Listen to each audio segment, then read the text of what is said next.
Exterior, Oregon desert, day. The only movement is the dust blowing in the wind. Off in the distance, a 1903 Winton motor carriage clunks into view. It is a speck against the endless desert. The car is part of the first wave of automobiles. No windows, no roof. In the driver's seat sits Sewell Crocker, early 20s, working class. To his left sits Horatio Nelson Jackson, 31 years old, well-to-do. The engine squeals and sputters as the car comes to a halt. The two men sit still for a second, paralyzed by their bad luck. Basically, the script's about this guy named Horatio Nelson Jackson, and he was the first man across the country in an automobile back in 1903. So, I mean, this is a world where there are no paved roads, there's no interstate. Today, obviously, everyone drives a car, and everyone's been on a road trip, and I think it's very interesting to see how, the first road trip was. It's completely different. So it was definitely a lot different than today's, cross-country trip. He made a bet with his father, just a $50 bet that he could make it from San Francisco to New York in 70 days.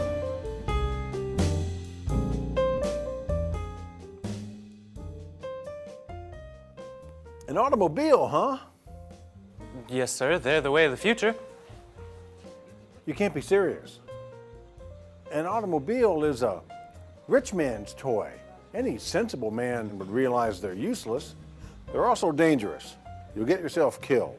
I assure you, they're more than safe. If you follow the rules of the road, there is no danger. I'd trust a horse over a machine any day. The automobile is one of the most reliable ways to travel, Mr. Wells. It could easily last longer than a horse and through much harsher conditions. Is that a fact? Yes, sir, it is. If it's as good as you say it is, why not drive it home? That'd take months. It's not like there's a job waiting for you in Vermont. I think you know the machine wouldn't make it. With all due respect, sir, I know that the machine can make it. Then why not prove it? Maybe I will. I bet money you wouldn't even make it to Nevada by August. Or I could make it to New York by then. New York by August, you said. I did. That gives you what, 70 days? I bet $50 you're wrong.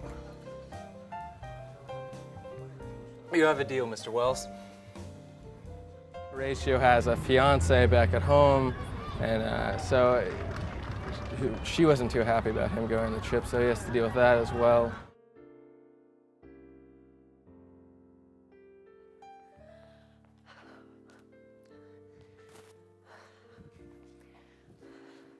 Bertha! What's the matter? What's the matter? I told you not to say anything about that fantasy of yours. I know. I'm sorry. It just slipped out. Don't cry. What's the matter? Horatio, do you realize how crazy you sound? What if we were at dinner and I all of a sudden said that I was going to fly across the country in a hot air balloon? It sounds crazy. These people are family friends, Horatio. They know everyone in Vermont. What if they tell everyone that my future husband has gone mad? This isn't a game. This is our livelihood.